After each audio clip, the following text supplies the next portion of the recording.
Welcome back. You're still watching Business Incorporated live on Channels Television. Now to our next conversation. We often celebrate the success of Africa's digital revolution, with everyone today using mobile phones and online services, but the pace of digitalization has been uneven across West Africa. To discuss what's been driving this, we have Ted George, Chief Narrative Officer, Clio's Advisory Service. Great to have you on the program. Thanks. So when it comes to, mobile phones, mobile broadband, these are now, ubiquitous across Africa. So has the problem of connectivity been solved? Well, I think the answer is yes and no. It depends where you are. Because if you look at the numbers, for most countries, it's over 100% of the population is covered by the network. And that's because people have multiple SIMs. So the thing is, if you reconcile the data, it's the haves and have-nots. If you're in the city, generally 100% of people are connected. And in fact, people are getting more and more access to services. Mobiles and smartphones are becoming cheaper. But if you're in remote areas, rural areas, very often you just don't have a signal at all. You're not part of the network. So that's where the focus needs to be, the last mile. And let me tell you, in Africa, there are thousands of last miles out there. Thousands of last miles. Well, mobile money, is taking off more slowly in West Africa than, say, Kenya, where M-Pesa is a dominant. What has held West Africa back here? Well, I think M-Pesa's success is due to numerous reasons. And one of the main ones is that Safaricom is the dominant telco there and had about, 90% market share, very strong support from the regulator and the government. Nigeria is different. There are multiple mobile operators in Nigeria, so it's much difficult to have the connection between them. If you want to transfer money from one mobile to another, there's cost, there's difficulty there. And also, banking was actually quite developed. A lot of people in Nigeria, the first time they experienced digital banking was an app from their bank. It wasn't a mobile money. But that said, Nigeria is catching up really fast, and the whole of West Africa. We've seen an explosion in e-commerce. I'm sure you've seen it on your streets, whether it's Ubers or delivering food or whatever, that's really grown. Everyone's starting to use mobiles a lot more. So I think we're going to see that grow quite a lot. We're going to see a lot more in terms of mobile banking. It's just Nigeria's catching up on Kenya.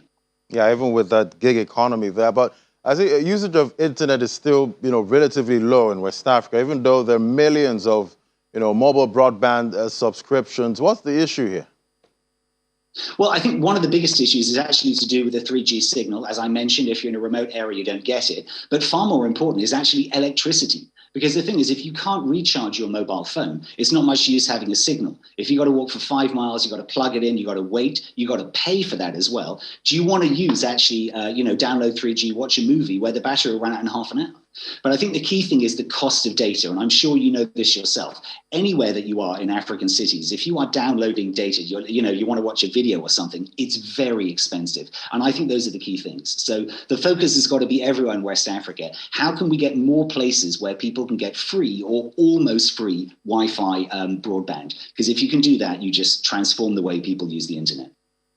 Yeah, almost free wouldn't be bad. But the lack of digital skills has often been cited as an obstacle to, developing digital innovation in Africa. Is that really the case? Well, the thing is, if you look on the ground, you'd think not. I mean, Lagos is known as one of the coding capitals of the world. There are so many coders there, IT engineers. You'd think that can't make sense. And if you look at Nigeria as well, for example, there are over 50 fintech hubs there. That's with at least 10 startups in each. And there are hundreds of other innovators out there. But I think the thing is, even though there's a pool of excellence, it may be that the pool is very small. There is a lack of talent. So in the sense a company comes in, it's not that there aren't great IT engineers, it's that they've all been poached by Amazon or Microsoft, who are offering much better salaries. So I think the whole thing is there needs to be a lot more. And I think we need to do more research on actually what is the level of digital skills, because the innovation is there in West Africa. It's just we don't have enough of those essential IT engineers out there at the moment. All right, so it's 2022. What's the next big, thing in digitalization? Well, I think the big thing to look out for this year is DeFi, decentralized finance. And what it essentially is, if you like, it's financing on the blockchain.